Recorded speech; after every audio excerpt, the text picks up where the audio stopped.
Well, good evening to all those people that are maybe watching this live, and those that are going to be watching this on replay. I am Dennis. I am the host of GJ's Classic Garage. Everything about classic cars, mainly Mopars, but hey, I own some BMWs, so I'll talk about them too eventually. And yes, Autobot Al. Yes, yesterday was my birthday, and yes, I'm now older. It beats the alternative, so that's a great thing. Thank you very much, man, for the birthday wishes. Uh, but like going to Mo Party is my self-given birthday gift every year. It's just my self-given birthday gift. It happens around my birthday. Hey, 2 days to Larry. Yes, it is me. So yeah, going to Mo Party is like a birthday gift to myself because I get to go. Hey, Jamie. I'll just interrupt myself. How you doing? I get myself a gift of car stuff, and the it is a wonderful time. Mo Party is now really on a trajectory, unless they do something incredibly stupid. This is going to be the biggest show in the United States by far, not even close. It is massive now. There was 1,600 to 2,000 cars at this show. 1,600 to 2,000 cars. And they had, it was probably about 400 cars doing drag racing, somewhere in that range, 300, 400 cars drag racing. The rest were, and then there was like a bunch, maybe like 50 doing the autocross thing. And then they had the show cars, and they had show cars everywhere. They had them down into the campground. There was so many of them. I mean, the place was absolutely packed with cars. And there was a lot of interesting stuff there, but still, I had the only sunroof car in the entire show. And that's saying a lot because there were multiple real Hemi cars there.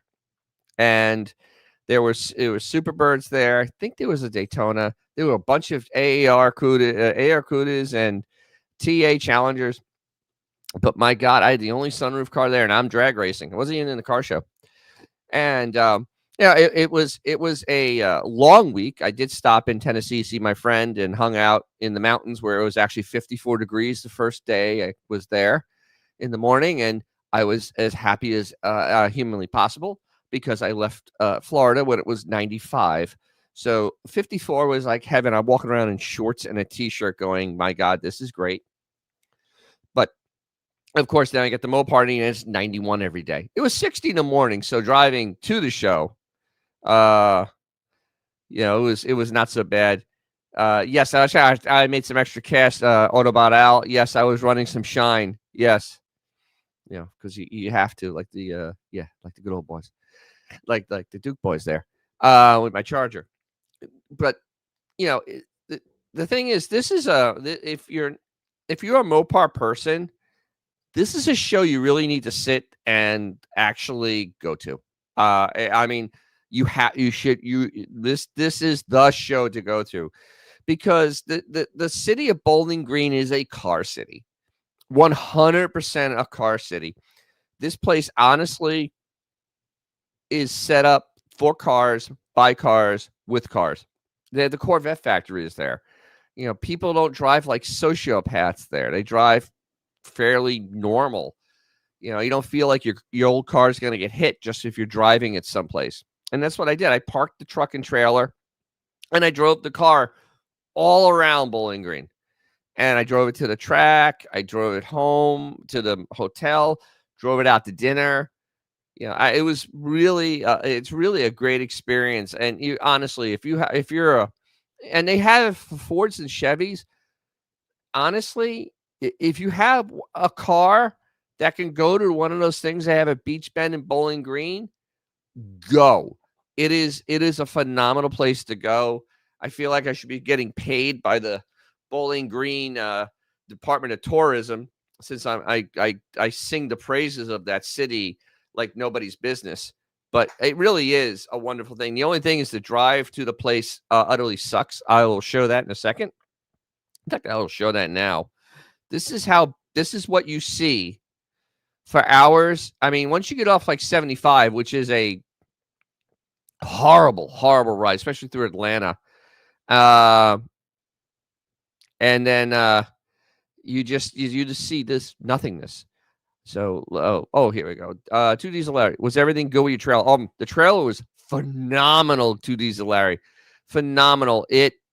That trailer. The reason I bought it is because my friend. Actually, let me get off of here. I'll show a picture. My friend knew the trailer. It was his buddy that passed away. It was his trailer, and it's a wood deck trailer, but he took such good care of it that it honestly was really well done. And when I took it out for a test drive, it literally tracked so well behind my truck that I honestly, let me see, here it is. Here's my car and the trailer.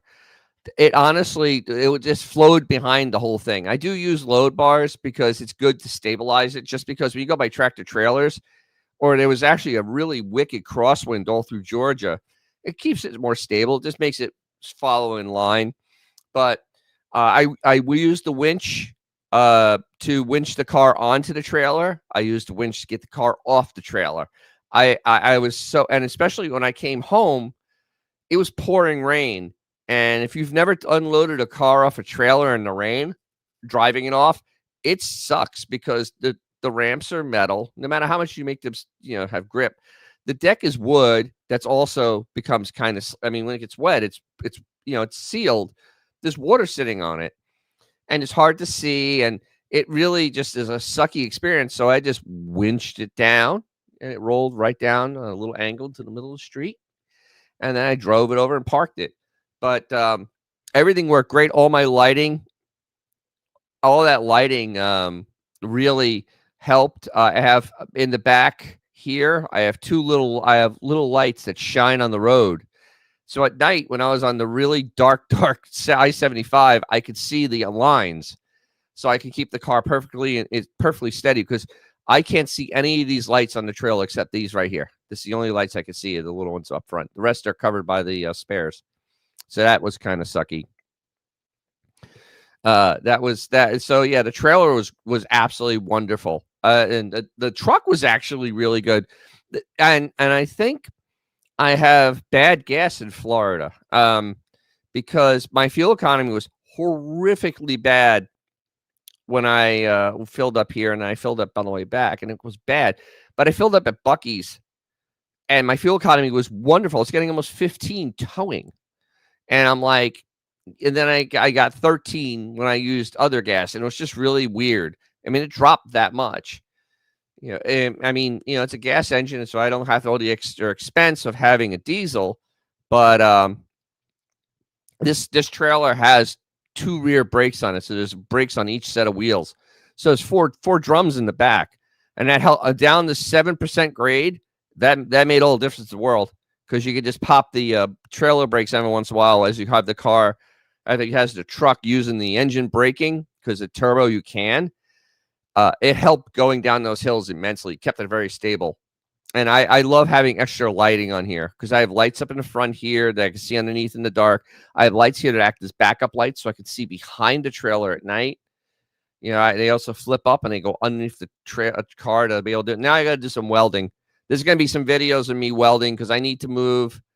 I'm going to need to move this to upward and have the winch sitting here vertically. Move the battery box into here. I'm going to weld in some support. And then these shackles are going to go up on front here. I'm going to cut these off and re-weld them up in front to use them as tie-down points. I'm going to have a whole bunch of time.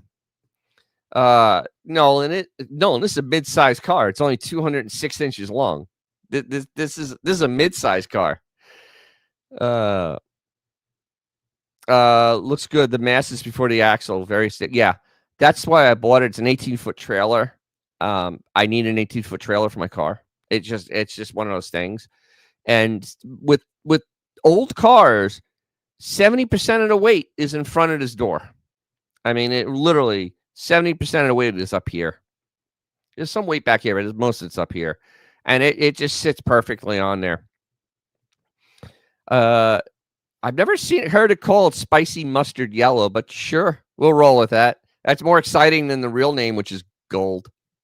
Gold is that's like the worst name they ever came out with. Oh, what about Al going callback? Did your eye turn out to be okay after that welding? It wasn't welding. I was drilling a hole without a face shield or goggles, and it went around my glasses because it can. And I had a piece of metal in on my eyeball, in my right eye. I could see it, and I flushed my eye, and I took a plastic toothpick, and I flicked it out of my own eye because I'm insane.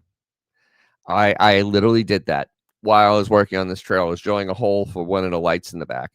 I'm actually going to do a video on the stuff I'm doing to this trailer because it's actually a lot of this stuff is really helpful, and a lot of people don't think about the especially the spotter lights here in the back, because you can see it lights up the road right about here, and you can see it when you're driving down the road. It lights up that lane, so you can see the white lines, or the white line on the inside, and then the dotted lines on the other side, or a solid yellow when you're going down on a 2-lane road. So it's really, really, really cool. But yeah, so this was it worked wonderful. The winch worked great. It strapped nice. It didn't sway, it didn't wiggle. It was really, really good. Even going through some really horrific mountain roads. So I was pretty happy. But yeah, and then when you're doing that, so yeah, you get more of this where it's just, I mean, this was most of Tennessee into Kentucky. So then I get to Mo Party, and this is what I'm greeted with. This is tech for drag racing, and this is Thursday. I mean, this is like 3:00 in the afternoon on Thursday, and they had two guys. They had two guys teching cars, and the thing is, like, my car is an easy car to tech, because it's a stock car or a stock appearing car. So I mean, I had the regular fuel pump with the regular little pieces of lines. I use steel lines up to the carburetor. It has a regular radiator with the regular radiator hoses. I do have an overflow on it. It has the stock seat belts on it. I mean, it had, it's just a regular stock car. So it's really easy for them to go, okay, yeah, this car passes tech. But the problem is you start having cars like this, not like that, like this. And detect these cars is actually really, really hard, because they have to make sure all this is up to NHRA, because this is an NHRA sanctioned track, and it has to make all that safety standards. So it has to have the overflow catch. You have to have solid lines up to the carburetor. You have to have all these the cage. And the cage has to be certified. There's all these pieces on this car that kind of slowed down, all this wiring. Everything has to be in good knack. The seat, the helmet, the fire suit he has to wear because of the speed of the car. All these things slowed down tech immensely. And with two people, it was actually kind of brutal. It took me over an hour to get my car through that line. Through this line, from that spot, it was an hour. And there's like maybe 7 cars in front of me. So that was the only complaint I had, is that getting technical was, and this is on Thursday, which is the day before it even really starts. But yeah, so then I was talking to this guy. This is actually a 540 Hemi in a 68 Dart. The exhaust, actually the headers come out backwards and they go in front of the wheels, because he said it was the only way he could really make it work, because he ran out the fender wells weren't enough room for the headers. It's just such a big engine. There's just no way to go around. And yes, I think those are 2 double pumpers on there. This guy is just a glutton for punishment. And he did all this wiring himself. And you have all your stuff just neatly laid out, and has a reverse valve body, 1, 2, 3. So you pull backwards to go faster. And it was really, this is kind of indicative of a lot of what the rate of the cars were for drag racing. There's a lot of well-made race cars, and I'm actually gonna have a video on one of them. It's a 1980 first place prize. Oh, first, well, the different classes had different prizes. So I think first place was like 5,000 in like the pro classes, but they also do a pro gambler where you pay $20 or whatever, and you split. The winner takes all. So they had 20 cars, 30 cars. They had 30 cars do this shootout thing on Saturday. So the winner got 600 extra bucks. And I mean, that's just, kind of, but yeah, the first, they had the payouts online, but I wasn't racing for any type of money or anything. I was just racing to try to tune my car because my car, Articulate John, has had problems the last 2 years. And, and they only showed themselves at the drag strip. I could beat on it at home and it would never show me these things where the intake manifold bolts got loose and it starts sucking oil and then it starts running on 6 cylinders. This year I had none of that. Now I was actually discovering tuning on the car because I wasn't able to do that before. What the car was sucking oil. When it sucks oil, you can't really tune. You can't really tune a car when it's not running right in the first place. So I made my first pass. I'm gonna have a full video on my passes because I don't hide anything. And remember, my car is a street car with air conditioning. I have a full interior in my car. I carry a spare tire. I have extra sound insulation everywhere in that car. I mean, it literally is a regular production car. And and my times aren't bad, but I know there's a lot more time left in the car because the car's tuned wrong, and I never could get it to the point where I could actually really tune it well because it never was running right long enough for me to tune it, if you understand what I'm saying. So now my whole thing for this winter is to tune it. And a lot of it's carburation. The timing's actually, I finally had that locked out. And it's carburation, and it's trying to find the right mix of jets and the rods, because on a thermoquad you have the rods that go down and help limit the amount of flow that come through the primary jets. So I'm gonna need to do all that type of stuff this winter, and also I need to do some suspension things because I have a terrible 60-foot time. It's like 2.1.5 seconds, which is sucky. Honestly, 2.1.5 is not really great even for street car.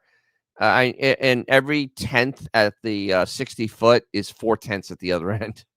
So there's just a lot left there. And the car is just not, it's not launching hard enough for what it is. It should launch a lot harder, but even with street tires, I should be able to get close to 2 seconds. And honestly, that would cut it like a half second off my time, because down the track, the car pulls like an animal. I mean, honestly, I shift that engine early. I shifted at $6,000 or so, and it's a 340. So I shifted at $6,000, and it pulls all the way up to the 6,000 number. So there is something there, and I just need to work on that. So that's gonna be a bunch of videos, because there's a lot of tuning that needs to be done, and it's a lot of stuff I think a lot of people out there can really benefit from, because you have to have a starting point, and that's what I was always trying to find out when I was going, is to get a starting point on a full quarter mile, making multiple runs over multiple days. And I even had during the whole event, I actually, on Saturday morning, I had to pull my carburetor apart because the needle and seat were sticking. When it got hot, these were brand new needles and seats, and the needles were getting stuck. One of the needles was just getting stuck, and I didn't bring a file with me, So I had to take a screwdriver and rub it along there and try to take metal off. So those need to be changed. I have a set of high performance ones, and those are going to be going in. So there's a lot of things I'm going to end up doing. Oh, hi, Sue Am. Happy belated birthday. Yes. Yes. It was only yesterday. It's not so bad. Yeah, I unfortunately couldn't do it yesterday on my birthday because, well, of things. And I can't do it next week on Thursday because of things. So, and then after that, I'm going to Italy. And I don't care if I just do shorts on friggin' Italian mechanics and their cars because, oh my God, I can't wait. Because last time I was there, it was absolutely hilarious to see how many Fiats they end up working. So when you roll into a hotel and you see 400 cop cars in the parking lot, that doesn't make you feel good. And that's what happened to me. This is the welcome. This was in the hotel lobby. Welcome. The Warren County host, Sheriff Brett Hightower, welcomes you to Bowling Green, Warren County in the 2025 Kentucky State Association Conference. This is what we were greeted with. There was 400 police cars out in the parking lot. It was absolutely, utterly bonkers. And I'm like, great. So they left on Friday though. So we got our parking back, but it was kind of nuts. And I can't get this thing to stop going back and forth. It's making me dizzy. There we go. So yeah, so we had 400 police officers in the hotel. They were good guys. They were great guys. It was a really nice hotel, and they actually had the car show. And I have a video for that. They actually had the car show at the CDJR dealership, and the Stellantis dealership there had, I would say, 15 cars for sale. I wish I was joking. They had 15 cars for sale. That's all. In Bowling Green, they had 15 cars. I should have gone inside. I just forgot to. But they actually had a Cadillac Alante in the showroom for sale. That's how desperate they are. They actually found the Cadillac Alante to put into the showroom to actually put it for sale. And it was fascinating to just go there to the show and then go, it was a little, just a pre-meet cruising, and the dealership didn't have any cars they needed to move. So it was kind of interesting.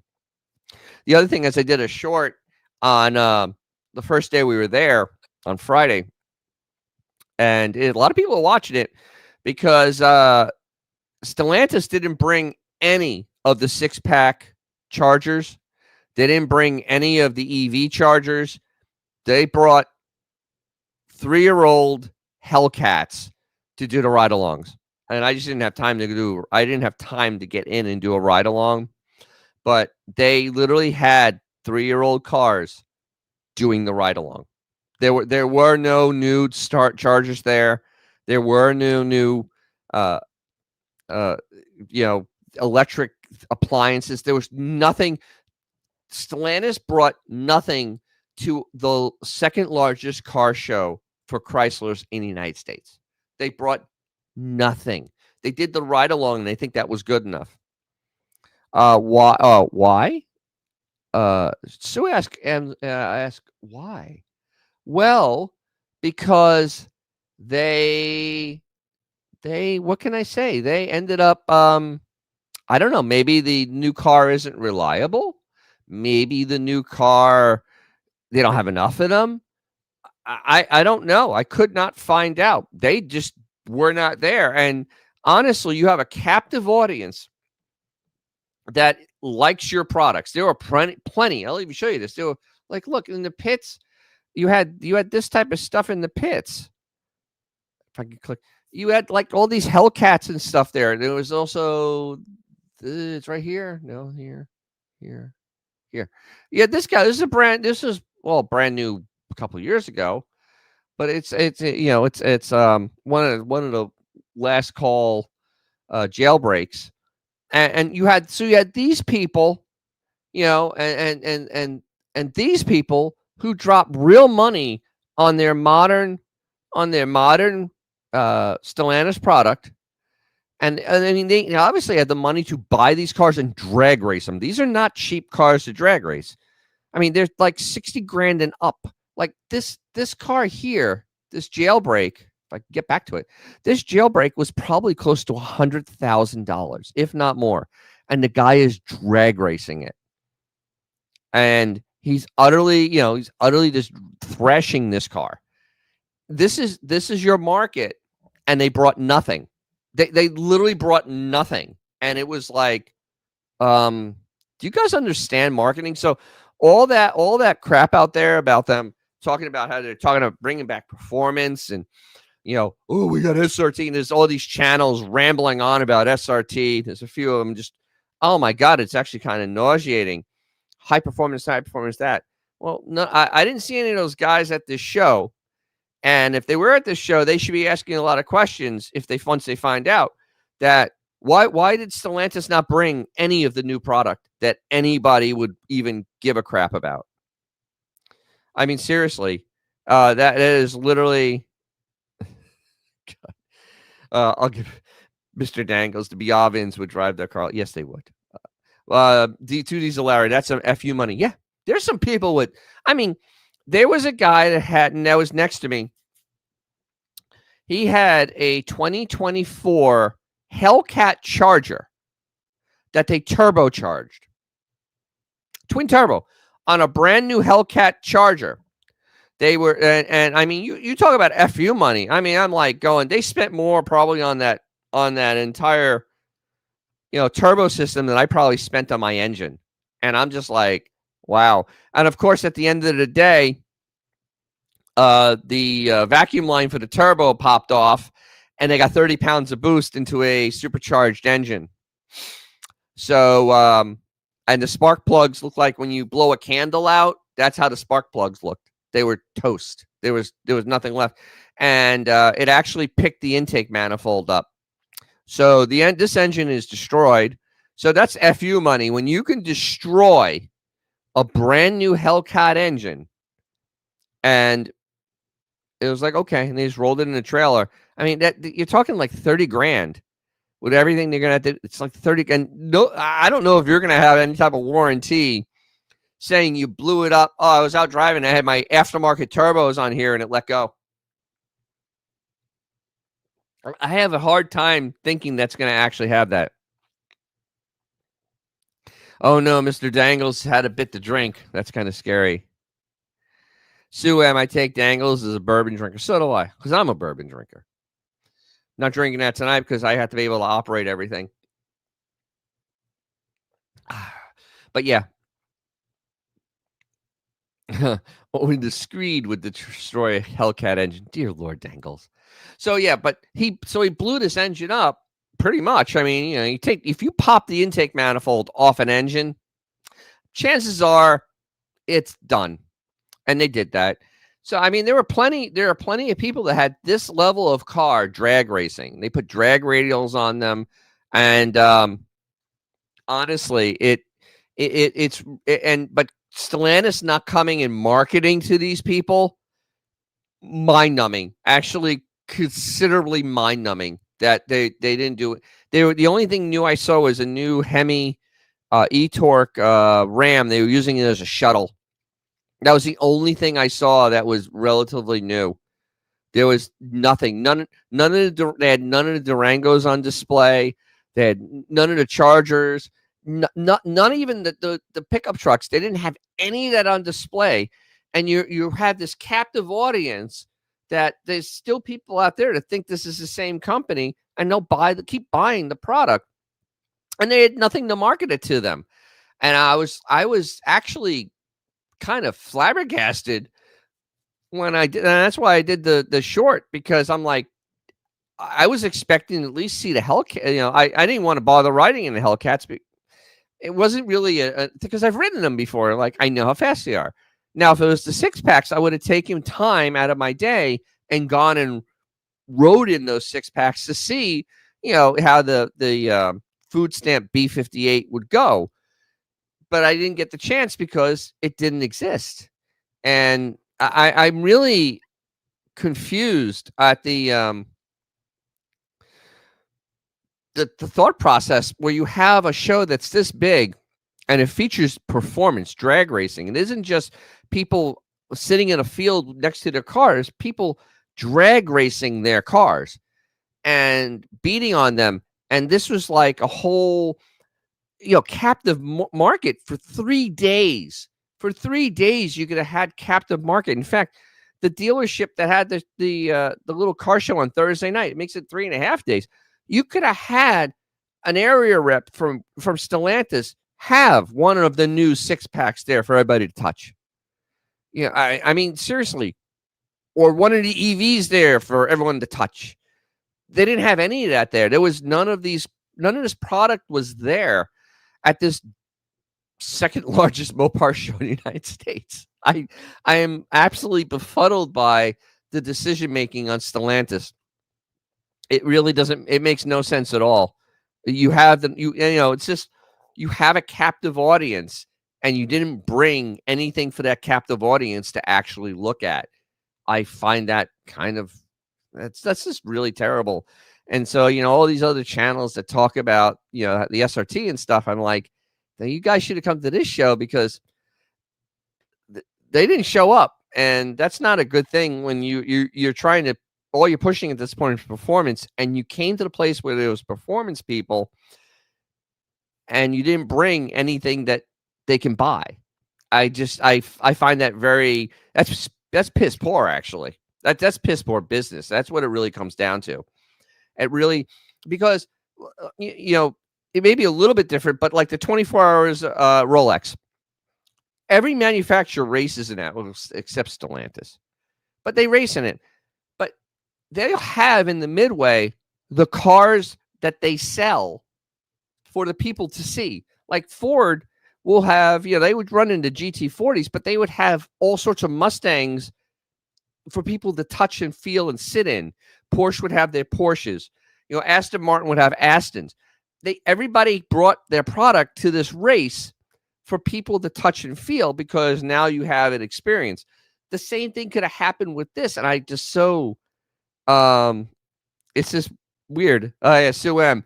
So they're aware that people know their cars are junk. A few people are educated and understand that, but there's still some people that think that they still call it Chrysler. And I'm like, it really isn't. They're Italian French cars now. Their quality has not been the strongest in the last 6 years. It's been pretty bad, actually. So, but this would have been goodwill to come to this show and show the cars being beat on, maybe make passes down the drag strip, and it actually can build some credibility with the reliability of the car. So, I mean, there is a flip side to that. But yeah, not showing him was pretty bad. So yeah, I was walking around and there was this somebody at the track owns this. This is actually a rare car. This is a 1968 Dart GTS with a 383 in it. And this was the second year they did it. And they built only a few hundred of these cars. And it's a 4-speed car. So somebody at the track's really cool. And you see, 1968, no headrest needed. You got seatbelts. So Whiplash was a thing. And it had the old school 4-speed in it. This is a really nice car. But yeah, this was just somebody at the track. I couldn't find out who owned it. And then you had real drag cars like this. This is the Barracuda. It's a wheel stander, the Fast Fish. And so this thing wheel stands. And this car is crazy in that there is no way for the driver to see the road once the car's up in the air like this. He has no holes in the floors. And he also doesn't have individual brakes in the back to steer it.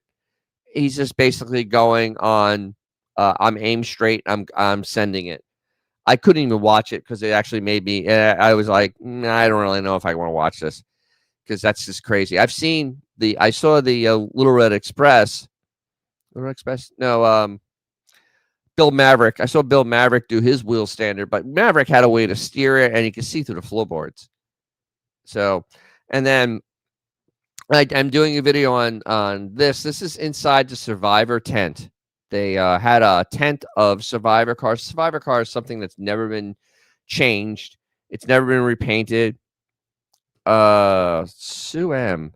Any crashes? Actually, this year, There were no crashes, Sue-Em. There were engines that decided to no longer want to work, but crashes, no, there were no crashes this year. It was actually a very clean weekend. Nobody nobody came into contact with the wall. Nobody came into anything. Any brawls? No. Nobody's gonna fight there. Plus, we're in Kentucky. Everybody's armed. Everybody knows everybody's armed. No, nobody's gonna do something stupid. Trust me. No, and it's the same thing when you're in the drag pits. When you're in the drag pit, you just leave your stuff out. Like, I left my tailgate open. One time I left the doors open in my truck because I'm scatterbrained. I just laid my stuff out on my trailer, and nobody's gonna touch it. My buddy has a full enclosed trailer. It has all his stuff in there. He has battery charger, ethanol, everything. All his tools. Just leave it open. No, nobody touches anything. Did you drink the moonshine? No. I have moonshine at my house. I've had real moonshine on multiple occasions. I don't even think I drank a beer the entire time I was there. Honestly, the days was so freaking long that and so hot. I just couldn't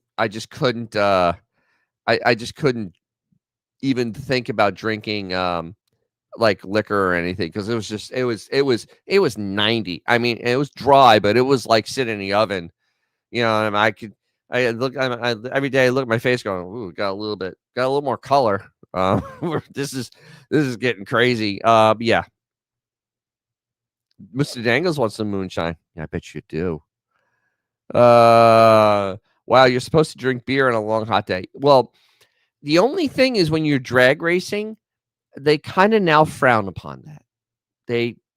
My friend who was in the car show made friends with this guy who had, I don't know if he has a distributorship or whatever, but he literally had beer for everyone, and he was giving him beer all day long. And he was like from Wisconsin. Yeah. So when you're in the car show, yeah, you can have beer all day long, because they at Beach Bend, they have it. And but when you're drag racing, they kind of frown upon it for some reason. Yeah, probably because your car is doing, even the slowest cars, you're doing like almost 100 miles an hour at the end. I think they want you to be in control. So yeah. Oh. G Canada. Oh, there he is. Just G Canada. Moonshine made correctly is a very nice drink. Actually, if it's made correctly, when you swig that stuff down, I actually have some really good ones here. When you swig it down, it shouldn't burn.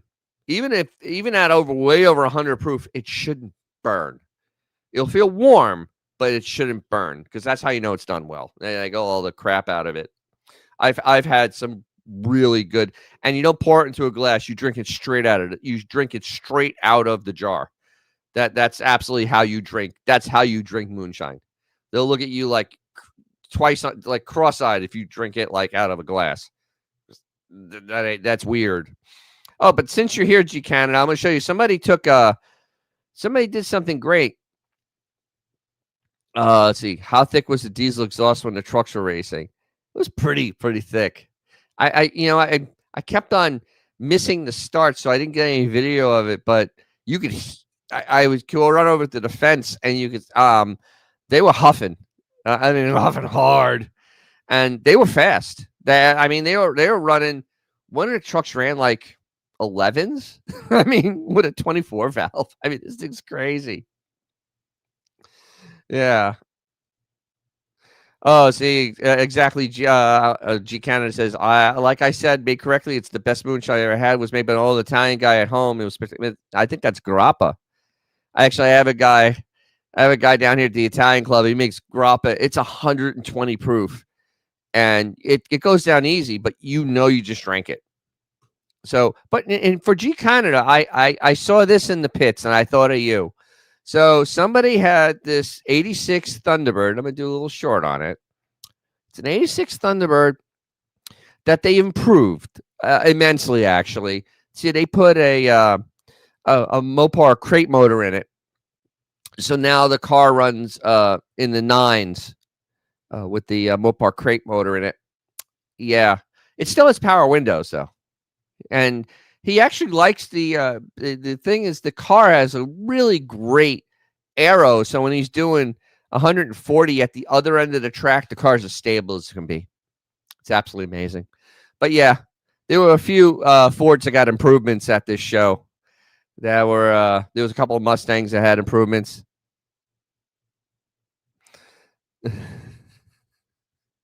But they literally made sure that they did. There was some and there was one Mustang. He was running in the pure street class, and he had a 440. He was way over 500 cubic inches stroked with nitrous with turbos. It was 1,600 horsepower. How this guy controlled this car, I have no freaking idea. He came close to the wall twice. That car was terrifying, and this was a class that didn't show times. So he we don't know how fast he was running, but I damn well tell you it was below 9 seconds. Well below 9 seconds in a full quarter. Yeah, same body and very similar to 87. Yeah, it's actually almost identical. The Fox body that they used for the Thunderbird and the LSC, they changed the front trim on them and they changed the trunk trim. Pretty much the rest of the car is interchangeable. And it was good though. I actually love these cars. I have nothing wrong with these mid 80s Thunderbirds. My uncle bought a lot of them. They were really, especially with the sixes, were really good commuter cars. They get like 30 miles to the gallon, So that was a whole thing. So yeah, but get back to this now. So yeah, they had a Survivor tent. So I'm gonna have a little video on the Survivor tent because they had a lot of interesting, like this Charger. This Charger is untouched, and up here is black. I've never seen that before in a Charger because they painted all this black. Like my car was painted black over here and it was painted on the core supports painted black. I left that paint on there. And because I didn't have my core support repainted because didn't need to. And somebody went crazy that day with the black paint on this RT and they just decided to paint everything. The only thing that sucked about the Survivors is they had it so it was kind of hard to see into the cars because they had it roped off. But I'm doing a little video on that. Yeah, here's the close-up of this. It's so weird. They literally, and this is untouched from the factory. They literally they spray painted everything. I've never seen that before in my entire life. Everything got spray painted. So it's just really weird. This is the type of stuff you see here, though, where you just kind of have weird things like that. And here's the holes where the air conditioner goes mount, the condenser gets mounted. Of course, RT won't have that. But yeah, this is pretty much a untouched car. So it's kind of neat. And see, here's all the E-bodies together. It's all the Trans Am cars. They lined them all up. I mean, you could see that it was all the way down this hill, all the way into those trees were cars. Absolutely crazy. There is a couple of vinyl top ones, which is weird because usually these were just bare bones. They just had to make enough of them. 2,100, I think they had to make. And then here's a view looking down toward the little race area here. This is where the autocross track was, and drag pits are way over here behind this tree, and this is the midway. But there were cars all the way down this hill, and then there's cars all over here. I don't know if I got a picture that way. Oh yeah, and then I walked over, and this is all the way on the other side. I actually found this 81 Imperial. I'm probably going to do a video on the Imperial because we own one of these. My family owned one of these Imperials. They owned a nice, beautiful brown one. Damn thing got hit by a Cadillac. It sucked. I love that car. My uncle got the fuel injection working perfectly. This is a 1981 Frank Sinatra edition FC. And I can okay with the rims, but dude, buy the motor and fix the headlight. These are flip up headlights. fix that, please. But it still has the hood ornament, so it's kind of neat. And this was one of the most interesting cars I saw. There's a lot of stuff just kind of boring. Yeah, the Imperial had the 318 with the electronic fuel injection. And when it ran and when it was done right, it was so much better than the well, anything was better than the lean burn. It actually, that car got 20 something miles on the highway. But seriously, my mom would get we'd go to New Jersey, we'd get like 24 miles to the gallon. I mean, and this is it's way over 4,000 pounds. I mean, this car is heavy. You could just, I mean, I had to jack it up a few. It's heavy. And it was so quiet on the inside of the car because they just put so much sound deadening in. This car was just so over-engineered. But unfortunately, Chrysler just didn't have the money to actually make this a good car. Like, if this car had had a more modern fuel injection, if they had taken what BMW was using from Bosch, which Bosch bought from Chrysler, this thing would have been phenomenal. Even with a modern central fuel injection, this would have been a wonderful car because everything about this car was really high tech and made to cruise. It had, had an electronic dash, had all the type of stuff. This was really a cool car. So I want to, and this is one of the more interesting things I saw there because a lot of stuff's just like this Newport actually is pretty cool too. But then there were a lot of just e-bodies, and I've seen enough in my life. I don't need to see anymore. But of course, then in the drag pits they had the nostalgia class, and these are Max Wedge cars. Some are real, some are just remanufactured. But this is literally the original drag race. This is a 64 with a 426 Max Wedge in it with cross AVSs. I mean, down to the carburetors. It is absolutely dead on. Actually, would it be AVS or AFB? Oh no, it'd be AFB. Those are AFBs. So it literally, I mean, it's like a time capsule. This car, with the fender well headers. The only thing that on this they put better brakes on it because, well, you're going kind of fast. It's nice to stop. So they originally came with drums. This has disc up front. May have disc in the back, so it actually can stop. And then there were other ones like this one that had the old school wheels on it, the torque thrust. This was also a 426 Max Wedge Grand Fury. So it's just really kind of cool. Okay, what does G Canada say?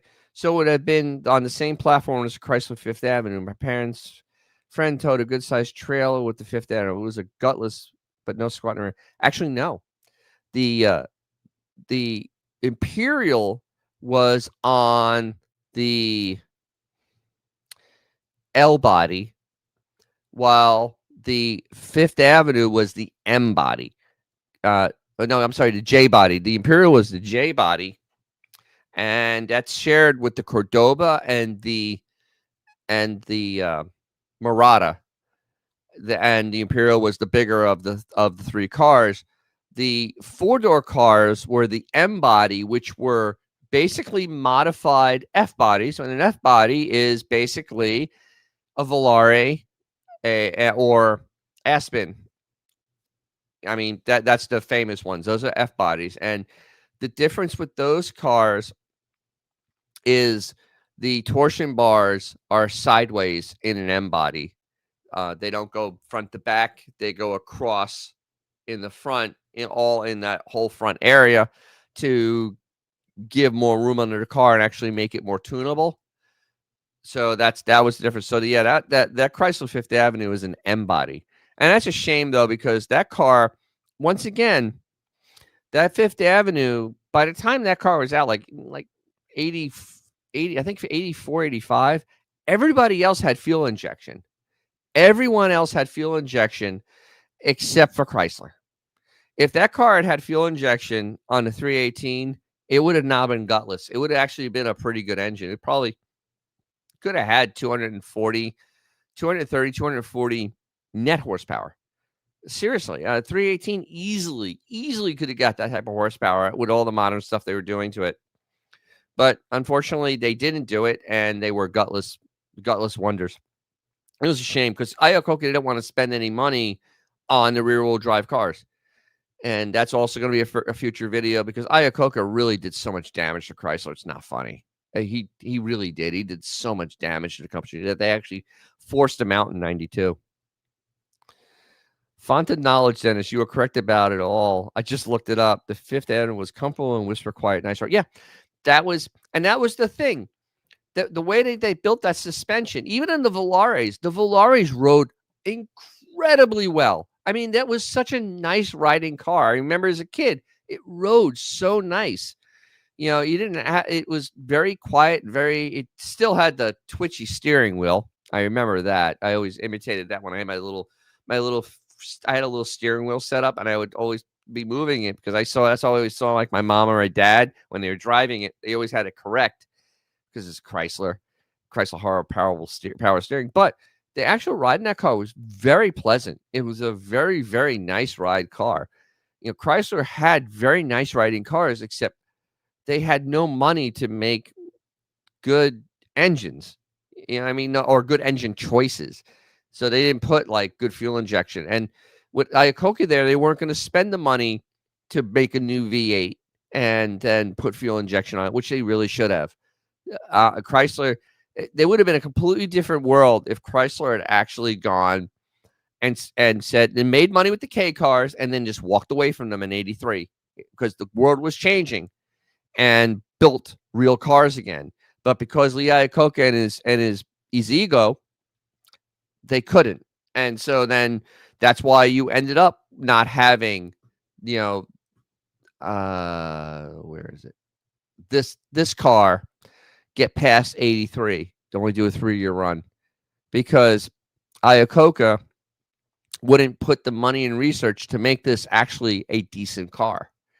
So they just, you know, and he wanted it to be the highest quality car ever made, and then literally didn't spend any of the money to fix the problems that they discovered.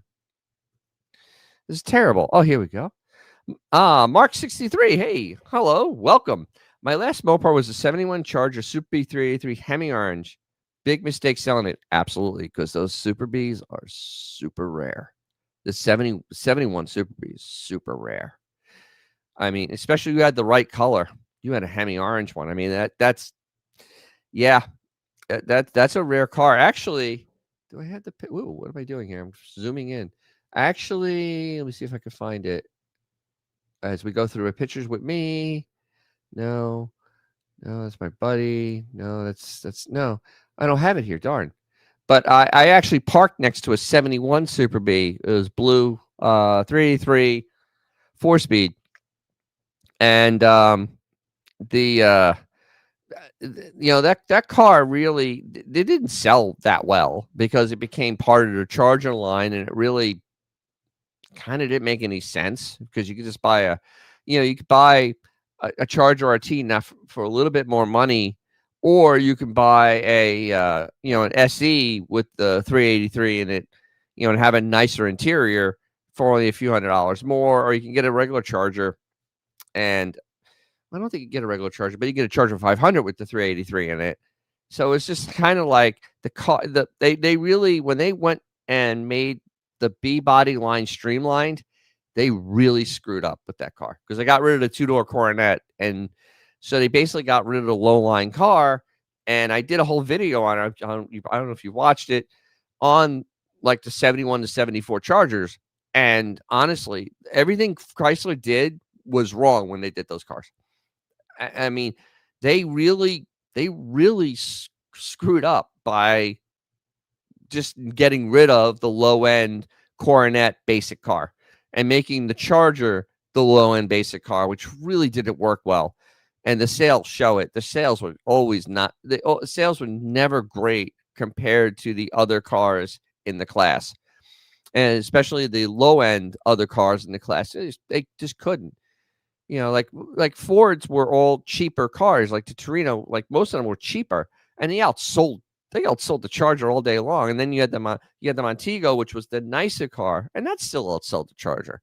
It was really a mistake getting rid of that cheap Coronet body. But man, that's a shame you got rid of that car, because that I That's why I never sold mine. I don't want to have that regret. I have enough regrets. I really do. But man, I'm sorry for your loss that you've maybe one day, you know, maybe one day you can find one again, because that'd be really cool. Because they're out there, and actually then they're rare, but they don't command that much money because it's such an oddball year. It's a Charger Super B. So it's just kind of like it doesn't have that same kind of thing as a Coronet Super B. It's really weird. It's a strange phenomenon with those cars, but I love them. I actually love those cars because they had the better air grabber on them too. Good stuff. So yeah, we have this, and then we have this, and then we have this. I love this one, the Max Attack. So this is a 426 Max Wedge, 425 horsepower, which is a lie, but this is done completely like an absolute old school super stock. Yes, Mark. Mark 63. They were in financial trouble, and the lines were shrinking. Yeah, Chrysler, and I've kind of touched on it in a few videos, but yeah, I'm a bookworm, and I love researching history. But Chrysler was really screwed during the 60s. A lot had to do with the turbine car that they spent all the money researching on, then had to destroy them and never got compensated. But the other thing is they made some bad decisions with their car lines. One of the biggest mistakes they made, and it's not talked about, was the 69C bodies. So, that fuselage, it didn't sell. The sales for the sales for the those C bodies plummeted at 69, and it hurt them immensely because those are big profit cars. They got slaughtered on that, and they spent so much money on engineering research that they missed out on a lot of the trends. Like they missed out on the original muscle car trend. They had nothing for the GTO. In 64, they had nothing. 65, they had nothing. They actually missed out on that whole market until 67. And even then it was kind of half-ass. It wasn't until 68 they actually grabbed it. So the financial part of it is actually kind of fascinating. I mean, 1979 was long in the making. It was just everything finally caught up to them. G Canada, my dad loved his brand new 69 Torino with the 429 Cobra Jet, 4-speed Hurst. He never fails to remind me he sold it to buy a station. Wow, that sucks. Mark 63, 72 rotor GTX combo model. My friend, oh my God, that's a super rare car. Because everybody out there doesn't know, in 72, the GTX was an option on the Roadrunner, not its own car line. But the GTX gave you the 440. And that's how you got a 440 in the Roadrunner, regular 440. But 70, they were supposed to have 446 packs, and they actually made some. They made a few dozen, which is it was an option, and it got pulled very early because the 6-pack was never going to meet any emissions anywhere, any place. There's no way, not with that much carburation.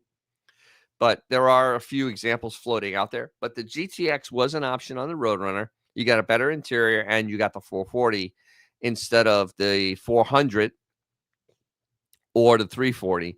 And actually, by 72, Roadrunners could come with 318s. Honestly, the base motor on you could get a 318, a 340, or a 400 in a Roadrunner. But the 440 was limited to the GTX. And that was in 72 and 73. Oh, B5 black. Oh my God, Mark. A B5 71 and up Plymouth looks incredible. I mean, that is literally one of my favorite color on that body. There's something about that body that really likes that color. It makes the car just look really sharp. God, that car would be super duper sharp too. Wow, that's a shame. Oh, I hope it's still around. But then, when you sell it, you don't even want to see it again, because that part would suck. Wow, that's cool. Damn, man, those are great cars. I have, because I just had these whole list of things I want to do, and a lot of it is on the Chrysler's financials, which were hilariously bad. And then, like, basically on the Plymouth side, because I did the whole Charger side. The the Plymouth side was really strange after 71. It got super strange. It was almost like they didn't know what to do. They had this Roadrunner. They kept on trying to run the Roadrunner out there through 1980. And it was basically all Plymouth had, and that's why they did the Aspen, the Volare Roadrunner, because they literally had nothing. Like, they made a 1 year in 75 was the last B-body Roadrunner. It was in 75, and it was this enormous car. It was enormous, and it actually, I've only seen like two, and it had this giant Roadrunner on the trunk. It was horrific, actually. So yeah, Lady Max is a female-driven car. So you ladies out there, yes, you can drag race. And this car was fast. And this is my buddy Russ's Roadrunner. I'm going to do a video on this, and that is a very large RB motor in there. Yeah, that car carried its wheels. That car is fast. That car was running. He dialed it. It can run faster. 6.4 in the eighth. So that's like about 10 seconds and under 10 in the quarter. It's just, and it runs on ethanol, so it smells like a still. It's great. Let's see what do we have here. Mark 63. My God, oh my God, there's so much cool stuff. The other car I had was a 70 Duster 340, plum crazy. Purple big block killer it was. Yes. That the 340 is so underrated for what it can do. And that's how I know that I have a lot more to do on mine, because I finally got it running right. It's so weird when it's so hot out, you can't tune your car. It's hard to try to figure out, especially when you have setbacks. Like when you have to tear an engine apart to fix something, you kind of go back to square one. And that's what kept on happening the last couple of years. But yeah, the 340, it out of the box, you can shift it to 6,000 RPM. It actually was in the ad. It was a 6,000 RPM engine from the factory. And in a Duster, that thing would absolutely destroy big blocks, destroy them, because it would just scoot. It'd be immediately going in motion and just disappearing. And the big blocks, it's just heavy to move those cars. And they had the momentum. That's when they started picking up speed. But the 340 just winds so hard, and no 340 had 275 horsepower ever. None of them did. They were easily 325 from the factory, easily all day long, twice on Sunday. I would absolutely fight you. I'd fight you for that. They are 325. The 340 left 94 octane wouldn't run well unless it had it. Yeah, they were at least 10.5 to 1. They're probably closer to 11. Mine's the same way. I actually figured out my car can't run on 93. It literally can't run on 93. I mean, I'm at 30. I'm at really good timing. I'm like 34 degrees total all in. And it would ping. On a really heavy load, hot, it would ping. And then I bought Boostain. And it's not sponsored by Boostain, but I did a thing on it. And the Boostain worked. I actually have it at like 98 octane. The car's happy. I mean, the car's never run this well. I mean, it was under full load. It was 90 degrees outside, foot to the floor, all the way through the quarter mile. Never made a sound. It just, all I heard was engine roar. No pinging, no nothing. It was absolutely phenomenal. Drove with the air conditioning home. Not a sound in it. Wonderful. It just ran. So yeah, the 340s were much hotter from the factory than anybody give them credit. They ran, and the thing with a 340 is it ran a 202 and a 160 valve. So the intake valve was over 2 inches across. This isn't a small motor. Over 2 inches across. It had Hemi-sized valves in it, and it could breathe all the way up to 6,000 and beyond. Thanks. G Cannon's leaving. Thanks, Dennis. Got to run. Happy birthday, buddy. I'll catch you the rest of the replay. Cool. There probably won't be much more. I'm tired from this week. I drove on Tuesday. I drove from Tennessee to here. Oh, I got to talk about this. I drove. It was ended up being 13 hours on the road because of going through Atlanta. Atlanta's hell. It is literally a ring of hell. And I was towing a car through Atlanta, going 3 miles an hour, having people cutting me off while I'm towing. I'm like, seriously? And I left at 5:30 Tennessee time and got home at 6:30. Well, actually, it's 12 hours. I guess it was not 13. It was 12. I got 6:30 Eastern, but it's only supposed to be 10 hours of driving, and it ended up being 12. I did stop at two Buc-ee's, and I did have the wonderful traffic in Atlanta to completely screw my day. But yeah, G. Cannon, I'm surprised you had the energy to do the show. That's dedicated. Yo, this is what I live for. All year, I live for this show. I love going to this thing, and yeah, I really see no other way. I enjoy it so much. I like where it is, and I like the activity because you get to see drag racing, you get to see autocross, you get to see all these things all in one place, and you get to be in a nice town. Yes, Jamie, 13 hours. Yeah, behind the wheel of a truck. Yeah. Thank God my truck has heated seats, air conditioned seats, and cruise control because it made it much more tolerable. Because otherwise, no, the heated seats were really helpful. It kept me from feeling like crap. So here we go. Mark, the 71 Roadrunner with the 340 is faster than the 383. Mopar fooled the insurance companies in 71. Yes. And actually not that many people bought the 340 in the Roadrunner in 71. I think it was less than 1,000 340s, which is I've seen a couple of them. It's a very rare, but my God, that would have 4-speed. Honestly, I would race anybody in that car. I wouldn't even think twice. Yeah, the 383 honestly is a good engine, but it never had the pull of like a 390. 390 had much better bottom end for some reason. Don't know why, but a Ford 390 can actually pull much harder out of the hole. It ran out of steam up top because they did the way the valves were set up. Yeah. Let's see. 2D Zalaria, of course. I've done 13 hours plowing. Really? Yeah. Well, the drive itself, if it was all just country road where you're just going through hills, through little towns and whatnot, it wouldn't be so bad. But I end up going through Atlanta. It's not even driving on 75. It's not doing, any of that. It's not the interstate.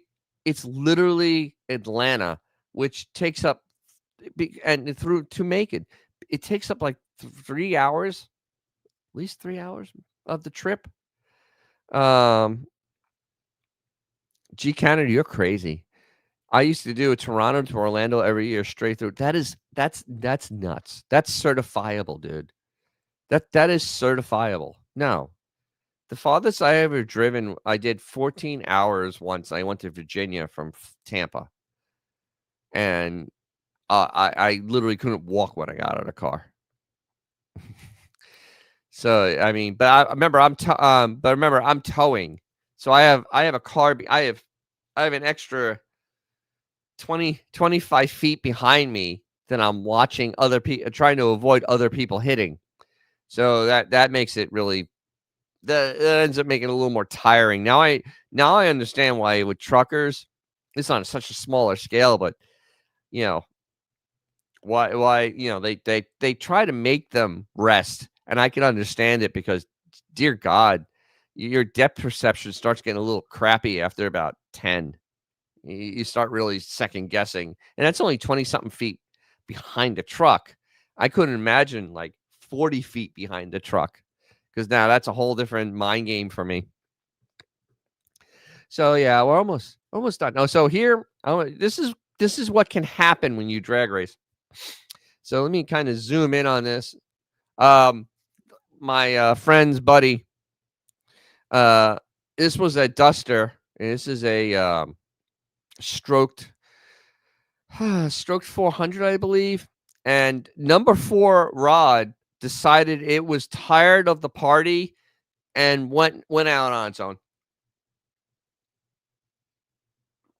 And here's the kicker. That Rod left the block. He had 50 pounds. He had 50 pounds of oil pressure. Still, after he finished, he got all the way through the end of the race.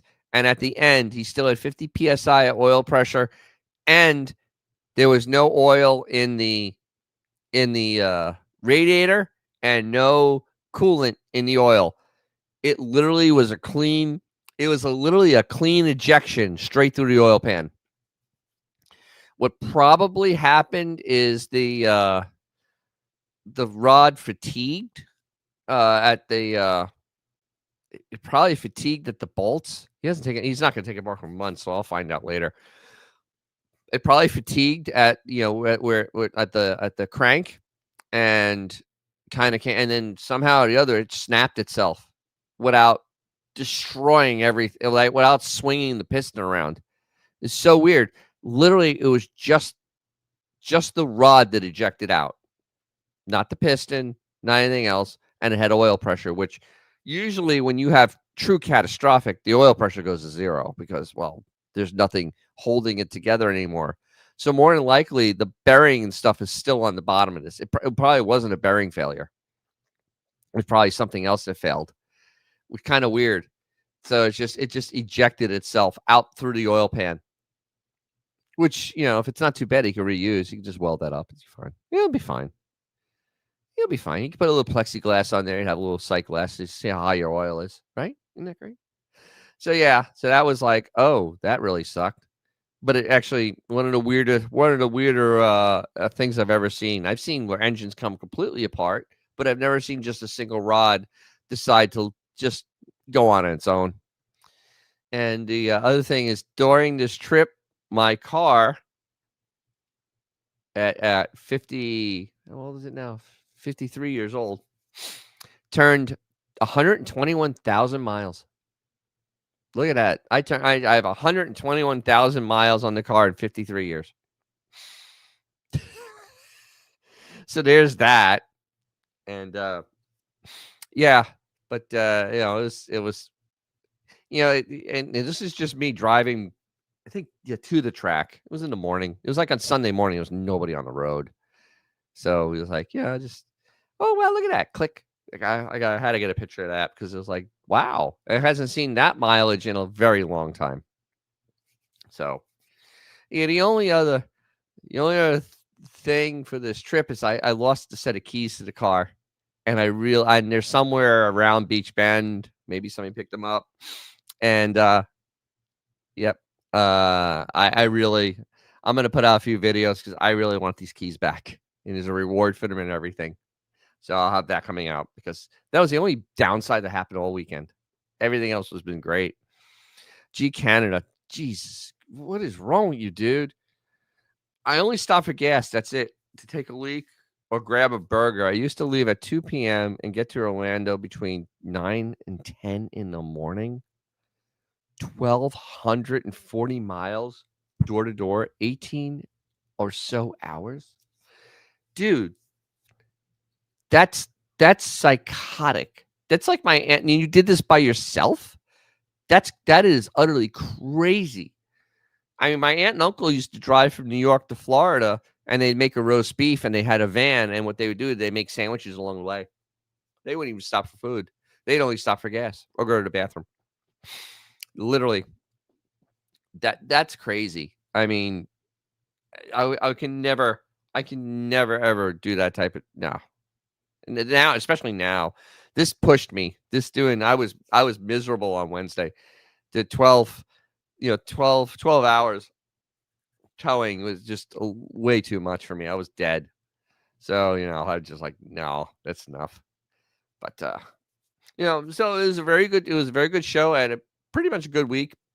And I met Mopar Joe, and he's really tall. I mean, he's like 6'5". I look like a midget next to him. Oh,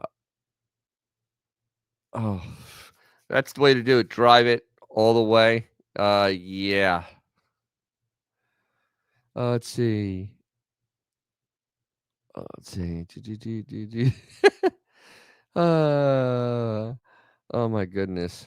I can't I can't repeat those because that's a whole that whole YouTube thing. But oh my god, now my cat is making my nose itch. I hate this. So, all right. Thanks everyone for commenting. Thanks everyone for showing up. Hopefully in replay, this will play very well. I am like dying. I'm like scratching my nose because I have cat fur all over my face. Because I have this cat. This cat has been annoying me for the last 20 minutes. See how happy she looks? Look at that. She's been annoying me. Oh my god. So you did all the driving? Oh, that is insane, G Canada. That is craziness. Yes, Jamie, that was Puzzle. And she's actually quite annoying. Sure. Yeah. Yeah. No. It's not what you think. Now I'm sniffing, of course. Let's make it worse. All right. Well, I'm going to call it a night because it's Friday. I'm still extremely tired from this week. I still haven't unpacked all the stuff in the garage. And to Diesel, how can I can yes, I can. I can get mad at that face. Trust me. I know her very well. She's with me most of the time. But yeah, I'm still like zonked. I have videos that I'm working on. Technical problems I have to work through, and I have to get everything in my garage all organized again because, well, it's a complete turmoil. And oh yeah, I'm also supposed to work on some guy's N55 that somebody screwed up putting the Vanos motors in. So yeah, I can't wait. Yeah, where is Barbara? I miss Barbara.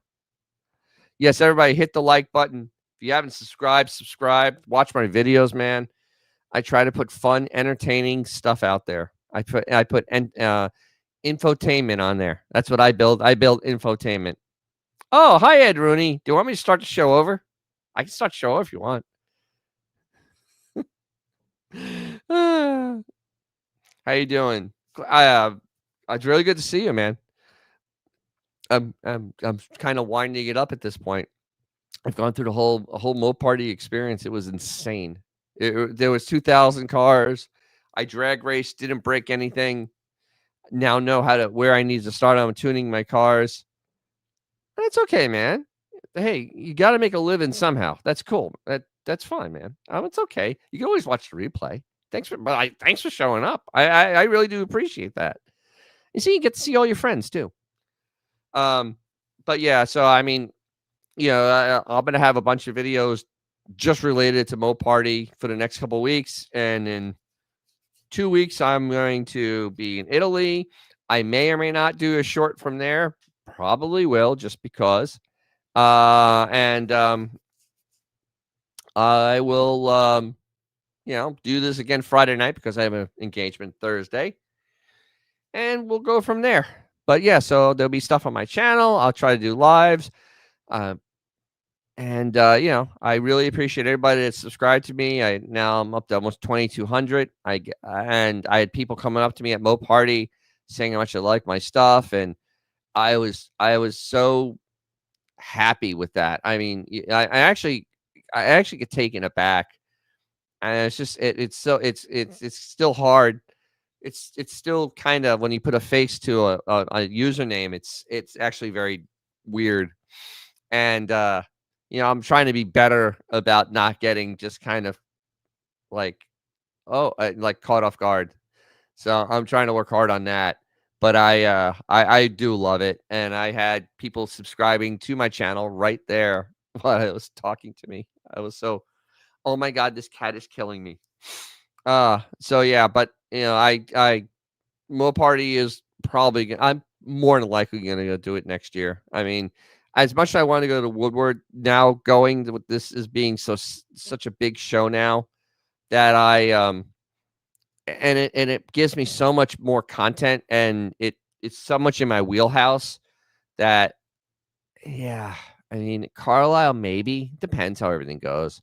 Carlisle is just I don't even know if I'd want to bring my car. I mean, it's going to be the 60th anniversary of the Street Hemi, 60th anniversary of the Charger next year. It'll be 60th anniversary of the Charger next year. So I'll see. I could maybe do both. I don't know. Well, but this show is definitely the Mo Party is definitely going to be that. You're going to have I'll have videos coming out about Mo Party, my drag racing, where I'll actually show my times. I'm going to leave that as a little tease here, because they're actually the best one was not bad considering how off tune my car is, and I mean, really, it's not even close. And because I had wrong information because I had intake leaks, and I kept on tuning for something that wasn't really there. Jamie, puzzle extra clean because she missed you and glad you're back. That was Tuesday night. I literally had a cat blanket. I mean, it got hot. I mean, really. And then of course the boy cat missed me even more, and meowed at the door because I leave the doors closed because there's no sleep if that door is open. He missed me a lot because I'm the only one that plays with him. And but Puzzle just does this. She's my cat, and she doesn't like being separated from me. And she will, if I stayed on for 6 hours, she would sit right here next to me for 6 hours and not go anywhere. It's just the way she is. Yeah. So I raised her from a kitten, so this is what happens. You know, she climbed up my leg. Wait, you don't road trip with the cats now? No. We used to when we went on vacation in Key West. I had a cat that was special needs. She couldn't poop on her own, but that cat was attached to me, so I couldn't say no. But for this, no. It's too much. It's too much driving. Too much. No. No. They had the rest of the family to hang out with. My wife and daughter are home, so no. My wife and daughter are here. They're fine. They annoy them too. Trust me. Actually, the cats enjoy being able to annoy them when I'm not here. Everybody would love to see you with a cat on a leash at a Mopar show. This cat is not leashable. I have a cat that is, but she doesn't like me that much. She likes me a little bit, but this one, she's scared of the world. No. I can't even carry her outside. She'll lose her mind. No, she's lived in a glass. She's lived in a glass bubble. A glass bubble? Guess so. She's lived in a bubble all her life. I no. Loud noises are not her friend. Lots of loud noises at the Mopar show. Lots of loud noises. So no. But yeah, so she won't be going. But I'm only I mean, even going to Italy, it's only gonna be 10 days. So, and the longest actually is when I was out in Vegas last year because of family things. I ended up driving that convertible back. I was gone for over 2 weeks. So there's that. And we'll actually probably have an update on that convertible because I have done so much stuff. It's almost not the same car anymore. Dennis, you have to take pictures with the cat in your $1,000 jeans.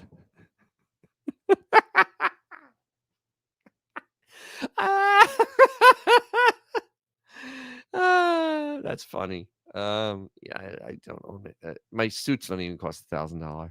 That's hilarious stuff. So much easier than dogs. Trust me. They were happy when I left. They were happy when I came back.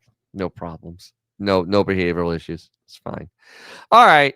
On that high note right there about me wearing $1,000 jeans, taking pictures with my cats, I will have to say buonasera, and we'll see you. Well, some of you I'll see on Monday on the other podcast I do, Radio Gunk. But the rest of you that don't follow that nonsense, I will see you live next week on Friday because I have a freaking meeting on Thursday. It's going to be many hours long, and I know that I will not get back in time. and I don't want to stay out to midnight to do this. I love doing this, but I need some sleep.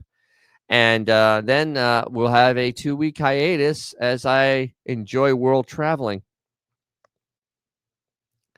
Yeah, so yeah, so I will and also I have a bunch of videos coming out. So if you liked anything you saw or heard or whatnot, or just enjoyed my cat, hit the subscribe button, set the bell if you want to know when I'm going to be doing this silliness, talking to you about the insanity. Hopefully I can start getting, G Cannon, he's not here anymore. Maybe I'll have him or some other people as guests on the show, because we're growing. We haven't even done 20 shows yet. So I mean, it's a process. But thank you all for being in chat, making me laugh, and I really appreciate it all. And with that, I will say adieu. And what? Oh, Ed Rooney. Oh, that's a whole different thing. Ed Rooney, it's a whole thing. You have no idea. It's too much. Oh, hi, Gary Ackerson. Man, I went overboard on Mopar tonight, and now I'm getting ready to wrap up. You can watch the replay because it will be available. Yeah, we went over a lot of Mopar stuff tonight. Crazy Mopar stuff. I mean, seriously, we went over we went over we went over this. Let's show you. We went over this. And yeah, we went over this. We went over this. We went over these things and this and this. Oh yeah. And then these things. And then we also went over this thing. And we went over that calamity. And we also went that I hit 121,000 miles in my car. Oh yeah, and we talked about my trailer. This is me when I loaded my car in the trailer, all set up, and yeah, all the little modifications I made. It was really, really nice. But yeah, that's what you miss. Yeah, there were lots of max wedges. I'll probably be putting some pictures up. And I have a whole bunch of things. So Gary, there's going to be videos, at least 5 videos on this event, especially me drag racing, because but the only thing is I had a technical problem with my camera where my audio dropped out, and I hate GoPro, and GoPro can suck my nuts. Yeah, I just don't call me Norm. Just getting here. What did I miss? Well, the whole show. But you missed. I'll summarize again real quick. You missed that. You missed me driving through nowhere. Then you missed me teching this guy with this Hellcat that he's drag racing. Missed this car. I missed that I had police in my in my hotel. Thunderbird with a better engine in it. More Hellcats. This GTS is hanging around the track.